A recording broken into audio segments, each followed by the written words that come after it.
Hey everyone, Stefan from Dry Fire Ninja here. So really the topic of this video is just one exercise that helps me with speed and accuracy in dry fire, but we should address speed and accuracy at least somewhat, and we can use the demo that you just saw as an example.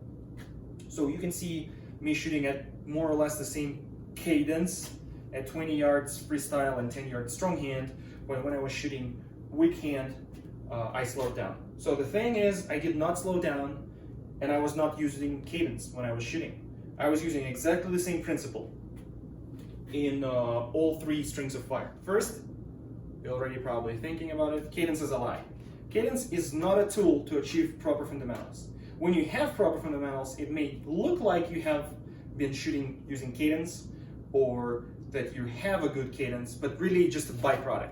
It's not a tool, it's not the way to achieve proper fundamentals or shooting at speed and having a good acceptable accuracy. Second, the good grip and aggressive stance will help you with the step number 3 or the principle number 3, because if you have a nice aggressive stance, you're absorbing recoil. If you have a good grip, you're not allowing the gun to move in your hands, which is going to fuck everything up because it's absolutely unpredictable. If you have a shift of the grip, you got to fix it first. Now, let's say you have a good grip, but you're shooting too close to your body. It's going to go like this. You need to have more straightened arms, have the whole system more stiff. That will help not only absorb the recoil, it will also help with transitions because your upper body is now stiff. It's like a turret in a tank, and you can drive your transitions with your lower body as you should. So that helps a lot. The less your front side moves, and you can fix it with a gun, you can buy a fucking Atlas, or you can use a Glock and just work on yourself. The less side movement we have, the easier the third step, the third principle will be, which is sight picture recovery.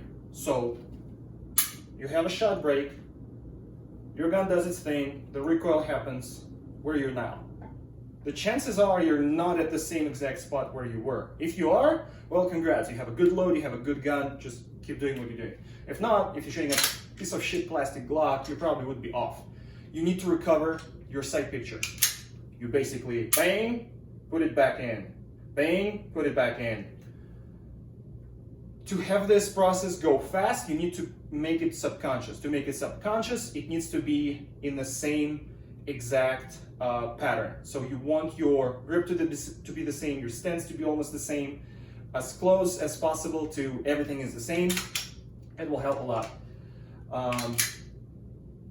One way to achieve it, which is actually how I did it in this video when I was shooting strong hand and weak hand, I started with singles.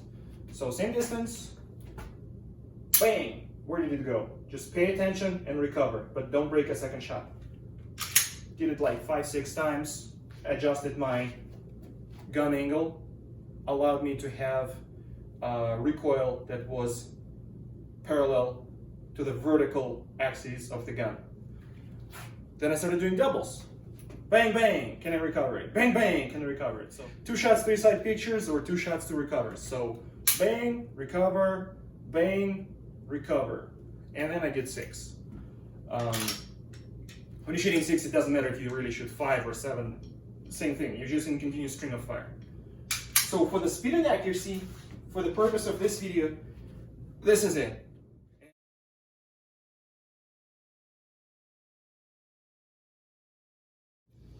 So now we can go into the exercise itself. We're gonna do 3 sets. We're gonna start with the dry fire first. So you start from the holster, you get your grip as you usually do, get the gun up, extend, and then adjust your grip.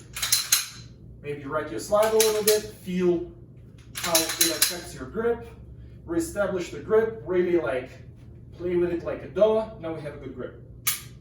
Now I have a little dry fire session with it.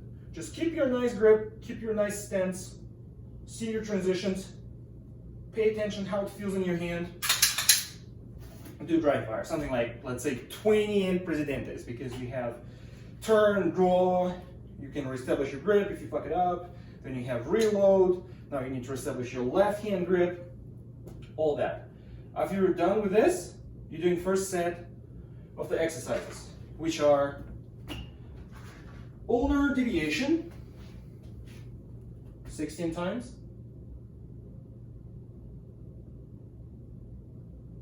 Then you immediately change the grip. You do radial deviation, again, 16 times. You keep the grip the same, and you do supination of the wrist. And you can use the same stance you're going to be using if you're shooting one-handed. Then you change the grip, maybe relax a little bit, shake your wrist, and you do pronation of the wrist.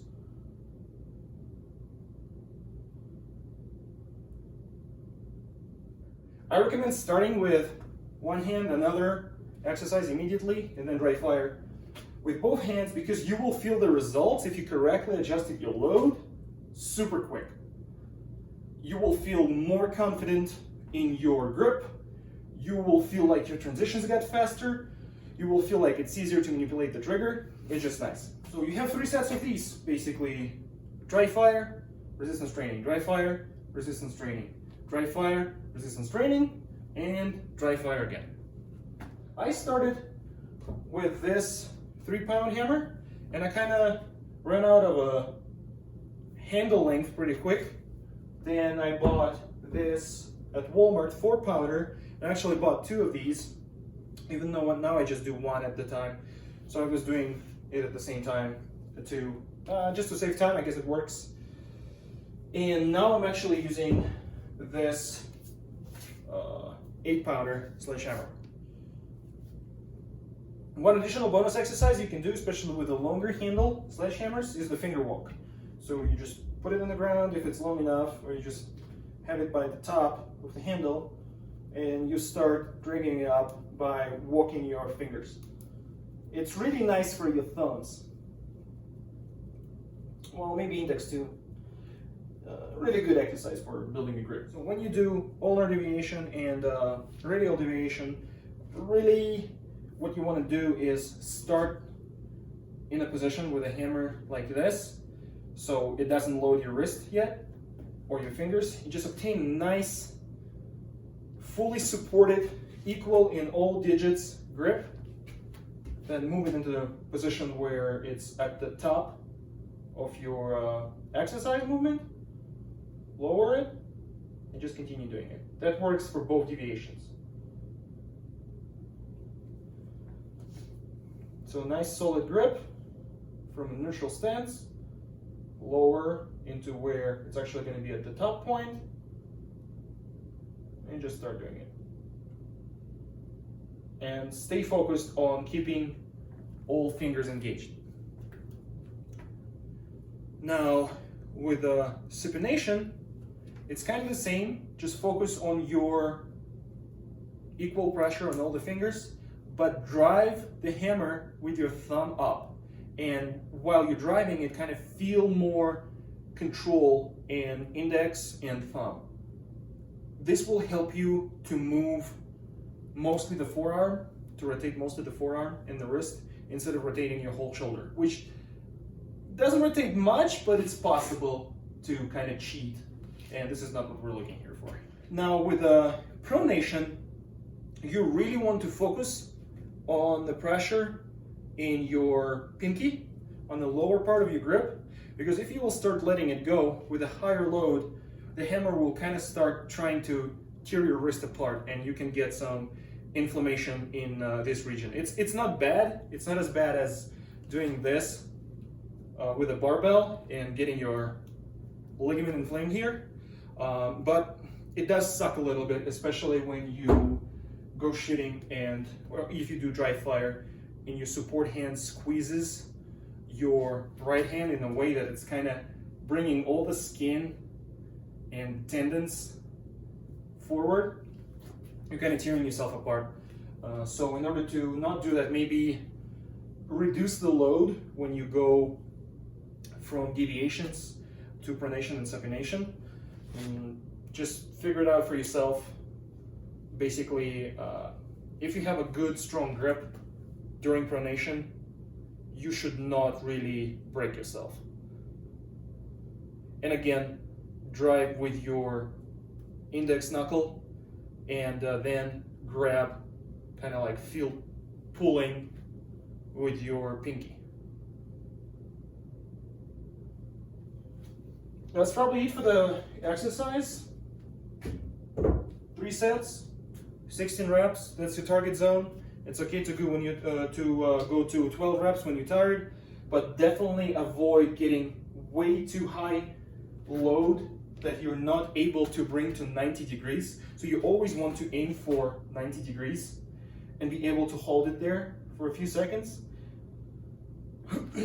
If you cannot go, like if it's too heavy and you're like, maybe reduce the load.